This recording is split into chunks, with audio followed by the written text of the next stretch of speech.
It's the Locked On Flyers podcast for Tuesday, October 1st. Your daily dose of Flyers news, analysis, and high quality content that thinks, despite the lineup last night, there are things we can take away from that game. There's always takeaways.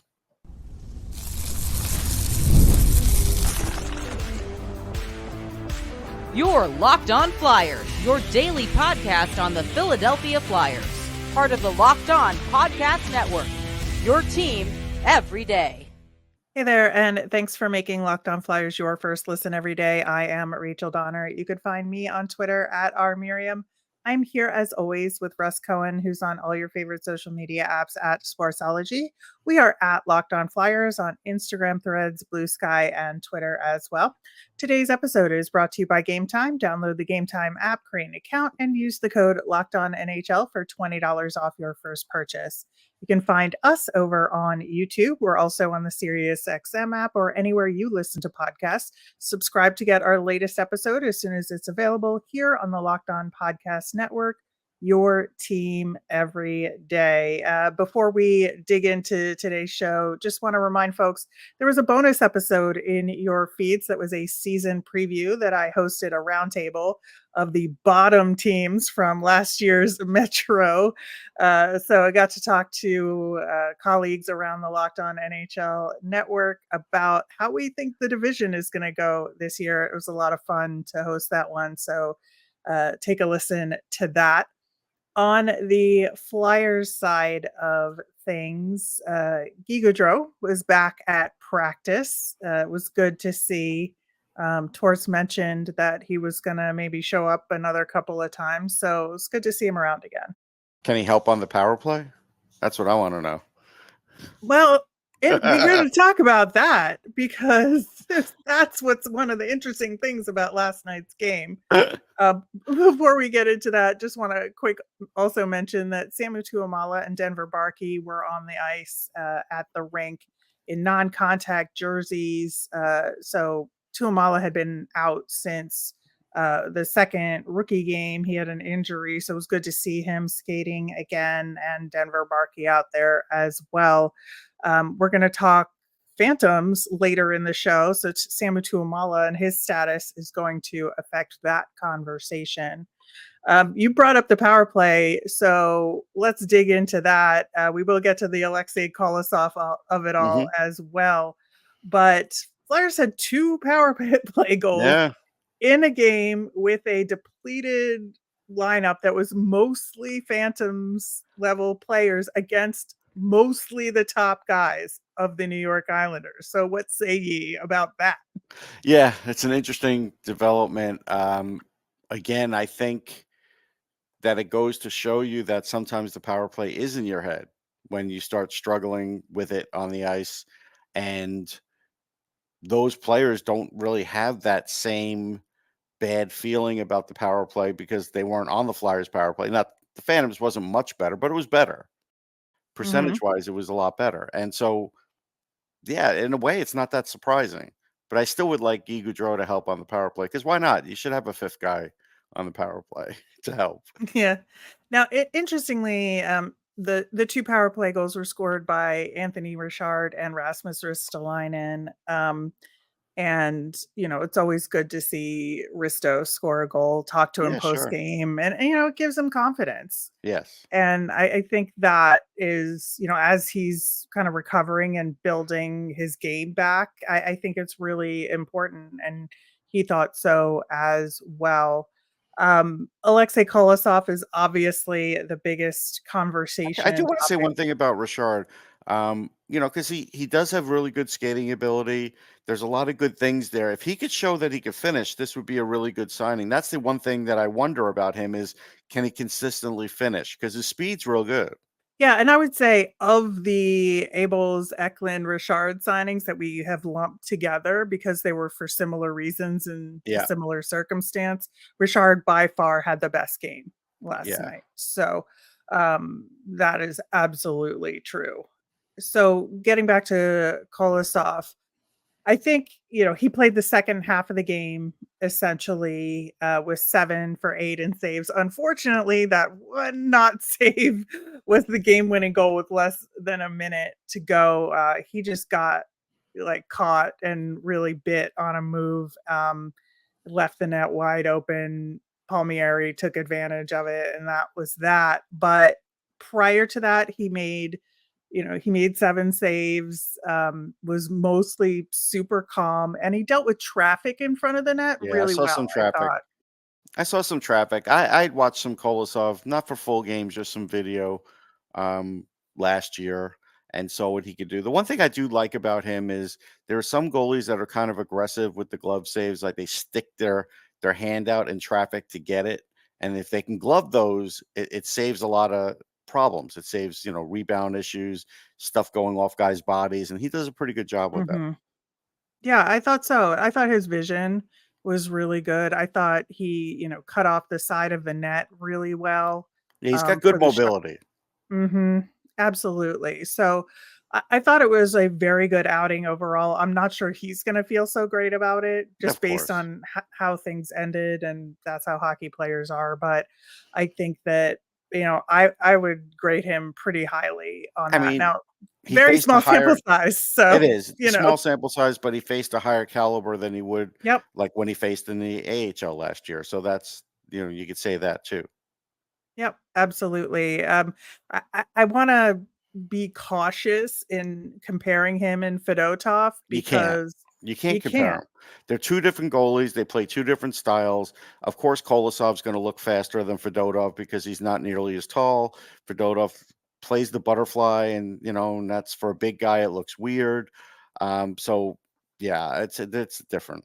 Yeah, now against, the same lineup in the first half of the game, Fedotov had 3 goals against, but 2 of them were on the power play. Right. And the Flyers' penalty kill in this game, the personnel were just nowhere near what I think they would normally be there. I think Risto would be out there on the penalty kill. Zamula certainly would not be, in my No, opinion. but he could do it. Ailing, he could do it, yeah, but it was Paling would like, be. Yeah. yeah, Farabee, I think, was kind of in the Konechny spot there Right. Right. a little bit, but I just feel like the penalty kill wasn't what the Flyers would normally play, so I don't really wanna judge that, super harshly Yeah, the in one thing this I would say game. about Fedotov is he does need structure in front of him because he Yeah. isn't the fastest guy post to post, but he does cover a lot of net when he's there. But yeah, you have to help him out a little bit defensively. There's no question about that. Yeah, and I think the Flyers' kind of more regular penalty kill would be able to provide that for him Right. a little bit better. Now, the second penalty kill unit was, except for Noah Cates, was guys looking to make an impact here with Jennings, Grans, and Rhett Gardner, who had already been sent down to the Phantoms, right? That was the Right. other weird thing about this game. There was a whole line of guys that They were gone had already already. been sent to the Phantoms, and one of them scored a goal in Brendan Furry. So, again, against this New York Islanders team. Yeah, So it's a memory weird th for him. It's yeah, nice. yep, weirder things have happened, but I think just all of that overall, you gotta take with a giant grain of salt here in terms of how it, played out. Back to the power play side of things, yeah, I just think that maybe it opened the door for some guys on the power play. I thought Zamula looked really good out there on the power play, which he can do, but he isn't normally out there. He's But they, never the sexy choice, right? But he does know how yeah, to get the puck in, and he does kind of shoot it on net. It's not a great shot, but he gets on net. And so there's something to be said about that. both of the power play units were 3 forwards, 2 defensemen instead of 4-1, and that Ah. made total sense in this game with this Well, personnel you remember against I that brought that up, Islanders like, I don't team. know, about a month ago that teams used to do that regularly, and maybe this team needs to do that. Maybe that could be the answer that they haven't been doing, but probably not. Rocky will just look at that and say it's an aberration and go back to his old ways. Right, and I just thought they did it because they felt Don't like say they needed to right, be say maybe he more won't. defensive. Normally you would say, "No, maybe he will, No, Russ. Maybe they'll I learn from." You don't even think it. well, I'm just saying because of the circumstance of the Yeah. matchups, No, I that's know. why they did it. So, I don't think there's anything to take away from that other than that Yeah, fact. yeah. So I think the other big thing here is looking at how guys trying to earn a spot played. And I would say rough night for everybody. Honestly, it was a mixed bag across the board for me, for those guys, whether it's like Adam Ginning, Emil Andrae. Like Adam Ginning had 5 giveaways in this game, Yeah, that's a lot. It's a a lot lot. of turnovers. So I think that I don't know if it was because of quality of competition. I don't know if it was nerves. I'm not sure what was happening there. Now Yeah. he was paired up with Gronz. I mean, he And I knows think Braun, so I there should be no know. excuse there.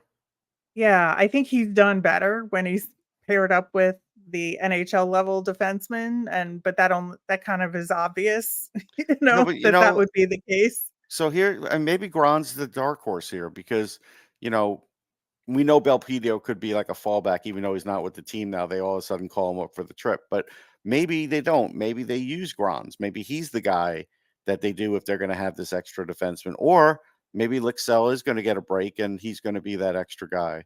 Um, at least there's a chance for it, I feel.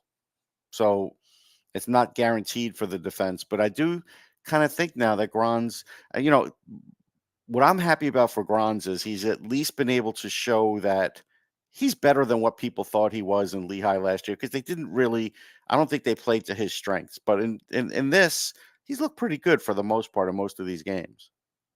Yeah, we're going to talk more about these guys and did any of them make a case for themselves and how does that affect the Flyers' decision-making process here. Plus, we're going to look ahead to tonight's matchup where we should see a more Flyers heavy lineup against the Bruins. We'll get to that coming up next. Hey, NFL fans, you can start the season with a big return on FanDuel, America's #1 sports book. So when you get a hunch in the middle of the game, you can check out the latest stats, view live play-by-play, and so much more on the same page where you place your bets. This week I'm going to tell you to take the Vikings over the Jets in London. You never know what's going to happen in London. Rachel went to London for baseball.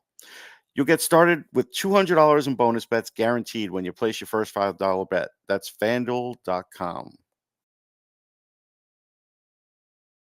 On tomorrow's show, we will recap tonight's game against the Boston Bruins, who have a lot of drama that we're going to get into. Plus, It's like we are going to answer your mailbag questions. So get them in. You can email us at lockedonflyers@gmail.com, send us a message on Twitter, or comment on our YouTube channel. Yeah, it's like a soap opera there right now. Yeah, no soap operas, just hockey, as they say. Getting back to our discussion about the Flyers' decision making ahead, did we get closer to answers after the game against the Isles? I don't think so because they all made a significant number of mistakes. I don't think anybody solidified a spot. And, like I said, the fourth line that already got sent down, they scored a goal in the game. So that didn't really help the That other doesn't people's help. case. No. You know how you're gonna know? When Torts is back for his first game, that lineup, that's who has a Yeah. chance. If anybody is not from the regular Flyers lineup, still alive at that point, I hate to say it that way, that's who has a chance. That's when we'll really know. Yeah, it's just gonna be really interesting because this is where the only reason why I'm gonna criticize Torts for not coaching behind the bench for one more game. I think, it's his choice. I think your points about it stand, in terms of ramping up people's experience with him behind the bench.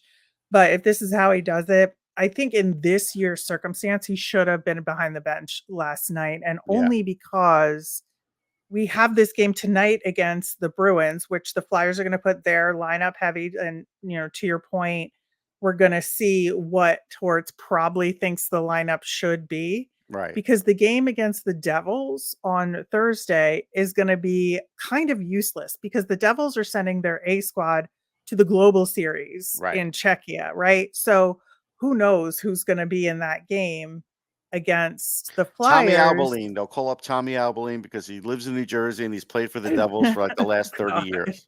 Oh my God.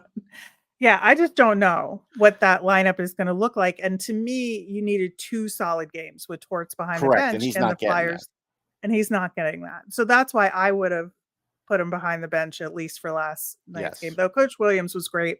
I talked to him after the game, and he talked about the adjustments he made because the first period was kind of a mess with all the penalties. Right. And and I thought they had too many stretch passes and the gap control was just horrible, right? So he talked about, tightening that up as the game went on, and I think everybody benefited from it, and the Flyers looked much better as the game went on. So I thought he did a really good job, like, kinda coaching that game. Yeah, that's good. I mean, adjustments are important, and the fact that he was able to make some really good ones there is good. Yeah, I think so, but, yeah, this decision making is just, I think, did not make any significant It's progress hard to after it's that game. really it this is the hardest year now that we've last year was easy. We kinda knew, like, almost nobody's making it except for maybe Brink, right? This Right. year, it's almost impossible to tell. It really is. Right, and we've been talking about, like, framing this decision as, are you gonna take an 8th D or is there gonna be an extra forward, and is it gonna be Lycksell? Right, And I thought, like, Lycksell didn't have a great game, but he had an okay game. I think he was amongst many Flyers that had penalties in that first period, and I think they at least got that aspect of the game under control, but I don't think he was especially, like, stand out great in the game either. no, but it would be good to get the contrast. Hey, John, what do you think about Ollie Lycksell now compared to what you saw last year? Like, it would be good to get the contrast. Yeah, it was just, looking at, ice time. He only had 15 minutes of ice, a little Mhm. over 15 minutes of ice time. And to me, that's like a little alarm bell because in a game like that, you would have expected it to be like 18 Yeah, or so. And, I just I, I want to see more from that. Now they did overcompensate for the lineup disparity, between the two teams, by kind of playing that Flyers line a little bit more. right. But I still think like Lycksell should have had more minutes. Yeah, no doubt. I mean, he's really trying to prove something here, but maybe they already don't like him enough to do it, and that's what we don't know.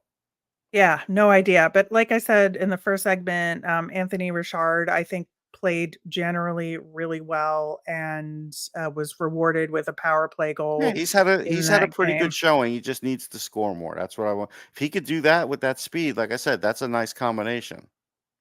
Yeah, so that leaves tonight's game against the Bruins to answer a lot of the questions, pretty much, right? Because A the lot of Thursday questions. game is less meaningful now. Yeah. Can they do that in one game? I mean, I guess you should.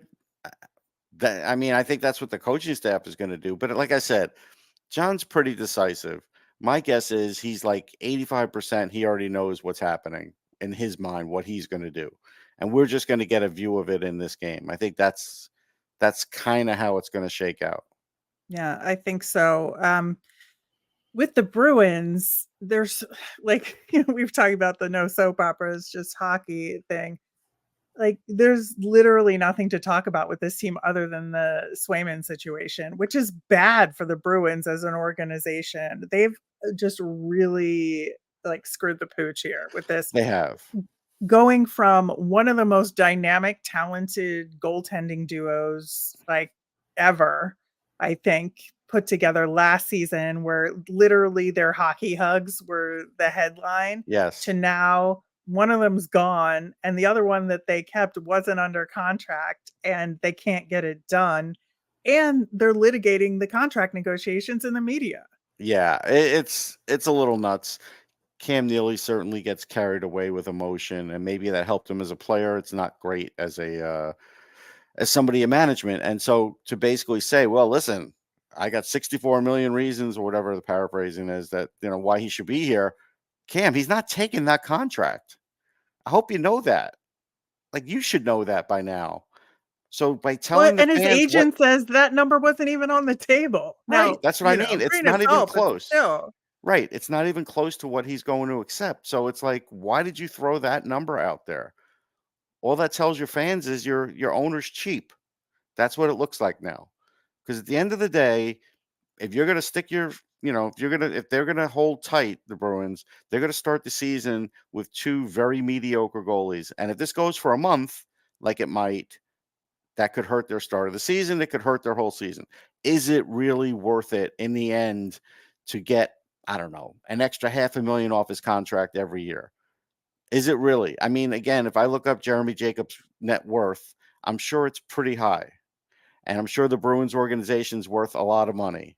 And they have the cap space. So what are we talking about here? Now, they don't have the cap space past the $8 million. I get that. But you know what? You got to make an adjustment. That's just the way it is. This guy, you knew you were going to have to pay this guy.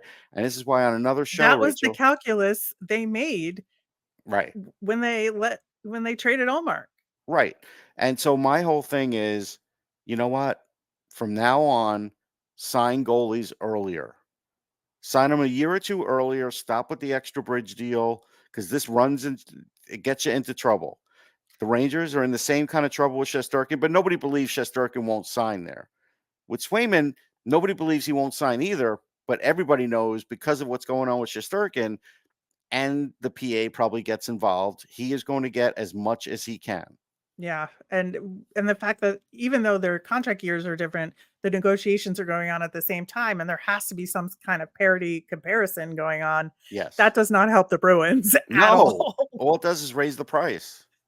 Yeah, it's kind of a mess, and it was kind of a predictable mess. Now, I'm a It was little predictable. as They gave him all the leverage when they got rid of Swayman and he wasn't under contract. I am sure at that moment, and who is it? Daniel Milstein? Is that what I read? That it's his agent? Louis Gross. Oh, Louis Gross. Sorry. Louis Gross, he probably was smiling like, wow, they just handed us this negotiation. Because Yeah, now, well, they're gonna take a few days to discuss and get yeah, back, a so few we'll days. see. Like they've had the whole summer. They've had the whole I know. preseason. Now it's going to only take a few days. They're going to the mountaintop and they're going to figure it out. It's an easy We'll answer. see. Bruins, just pay them. That's the Yeah. easy answer. All right. Well, to be continued with the Bruins. We'll see them tonight and talk about if the Flyers got some answers. In the meantime, the Lehigh Valley Phantoms started their training camp. And so we're going to give a little intro to the Phantoms and do our first Phantoms Tuesday of the season coming up next. Some of the best concerts of the year take place in the fall, and it's my favorite time to head to a show or a game. Gametime has a new feature called Gametime Picks that makes getting tickets for your favorite live events even easier. Gametime Picks filters out the fluff to show you only incredible deals on great seats so you don't have to waste time searching through thousands of tickets. My favorite part of the Gametime app is that it's great for getting notified about last minute super deals so you know you're getting the best bang for your buck. Literally used a super deal to go to game one of the WNBA playoffs of Look like the New fun. York Liberty versus the Las Vegas Aces. Have the t-shirt to prove it that I'm wearing right now. Best of all, they have all-in pricing, so there's no surprise fees at checkout when you activate the feature, and your tickets are sent directly to your phone so you never have to dig through email. Download the Gametime app, create an account, and use the code LOCKEDONNHL for $20 off your first purchase. Terms apply. Again, create an account and redeem with the code LOCKEDONNHL for $20 off. Download Gametime today. What time is it? Gametime. So we on the show, if you're newer to the program during this season, do a Phantoms Tuesday feature where we look at what's going on with the minor league squad and how the prospects are doing. And they started their training camp this past Sunday, and I believe today is their or yesterday was their first day with on ice activity. And they started off camp with 31 players that became 32 players when Makaniemi was sent down to the Phantoms. But I think, again, with this Kolosov situation, that adds a little bit of a logjam to the goaltending situation, but they have like an extra, you know, amateur tryout guy down there as well, in addition to Parker Gahagan and Keith Petruzzelli. They have 5 tryouts guys in total that were Reading Royals last year under contract there for this year. And there was a new signing in the meantime as well. They signed Mason Primo, who, if that name sounds familiar, yes, it is. It is the son of Wayne Primo, who is also the nephew of Keith. So that is a little fun signing for the Phantoms. Yeah. So 2 things. The Flyers are definitely leading the league in goaltending signings and contracts. But one thing we didn't bring up in the last segment that just it dawned on me. Maybe that extra player is going to be a goalie to start the season. Maybe they're going to go with 3 goalies. I don't know. It could I happen. think Anyhow, it was just a thought. Yeah, as far as there were no small primos. That's that's what we're learning. He's yes, 6'6". yes, There's not a small one in the bunch. Actually, Caden might be the smallest one. maybe. Yeah, really, really interesting there. But we'll see how he does. He used to play for the Henderson Silver Knights, which is the Vegas Golden Knights AHL affiliate, and probably just like good to bring him home, and maybe he'll Yeah. thrive in the I Phantoms mean, people, system will there. definitely talk about him. It's nice for him and his family. That's good.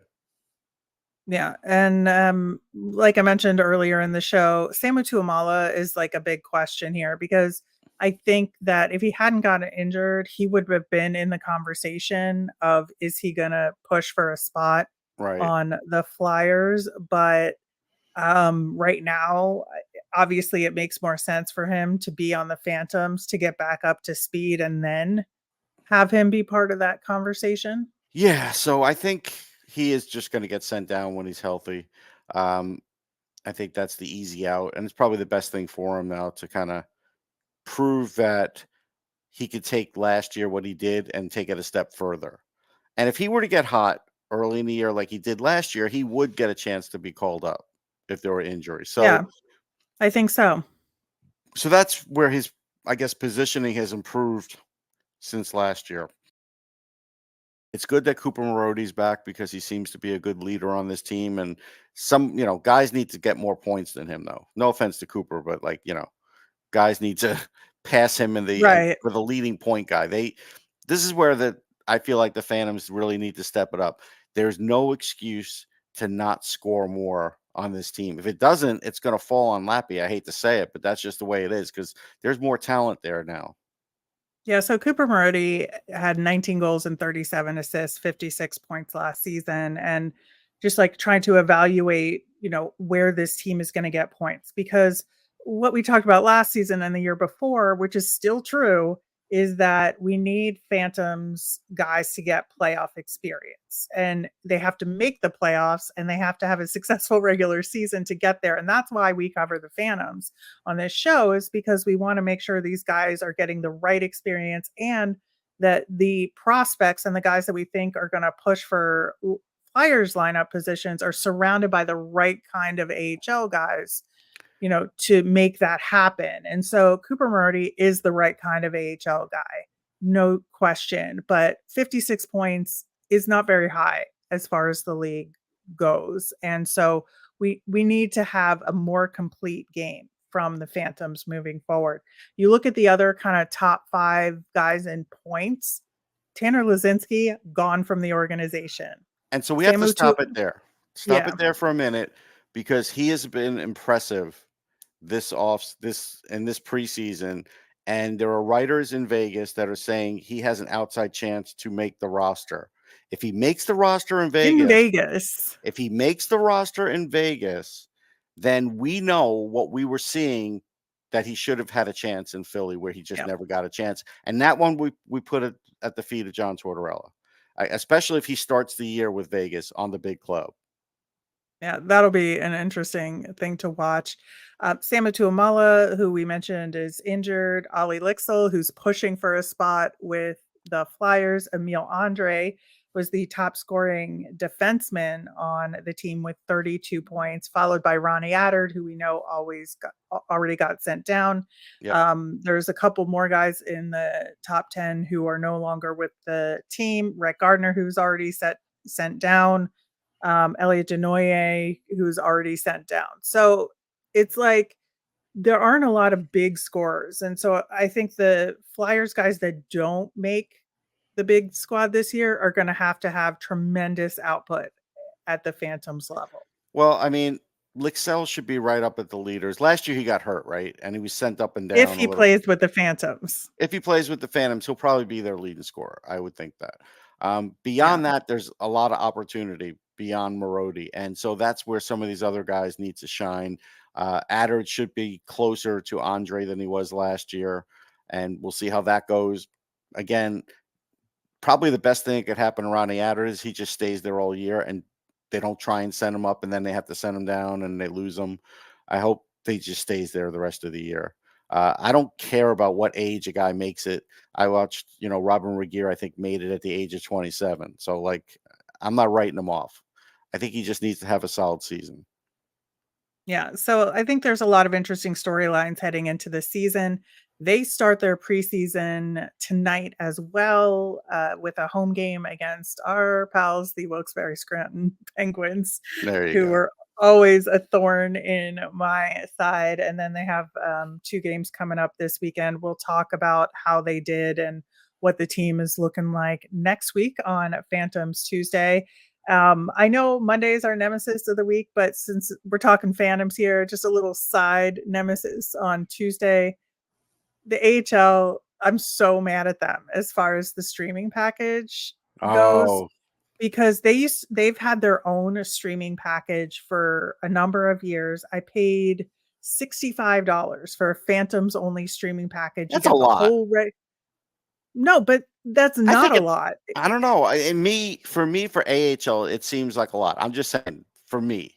For the entire season of Phantoms games. Right.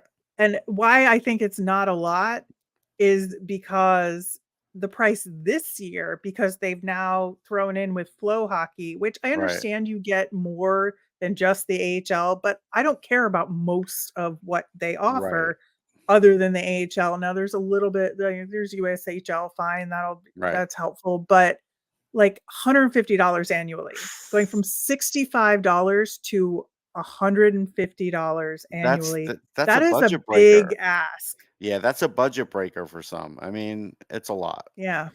Yeah. So not pleased, AHL, not pleased at all with that. Hate to end the show on that note, but we're going to do it anyway. We'll be back tomorrow to talk Flyers versus Bruins and the Flyers lineup and answer those mailbag questions. So get them in on Twitter at LockedOnFlyers. You can email us at LockedOnFlyers@gmail.com or comment over on YouTube. I'm Rachel. I'm on Twitter at rmiriam. That's RMIRIAM. I'm Russ. I'm at Sportsology, SPORTSOLOGY. Thanks for making Locked On Flyers your first listen today. Now go check out Locked On NHL, where local experts keep you updated daily on all the biggest storylines ahead of the season. Find Locked On NHL on YouTube or wherever you listen to podcasts. Have a great day, everyone.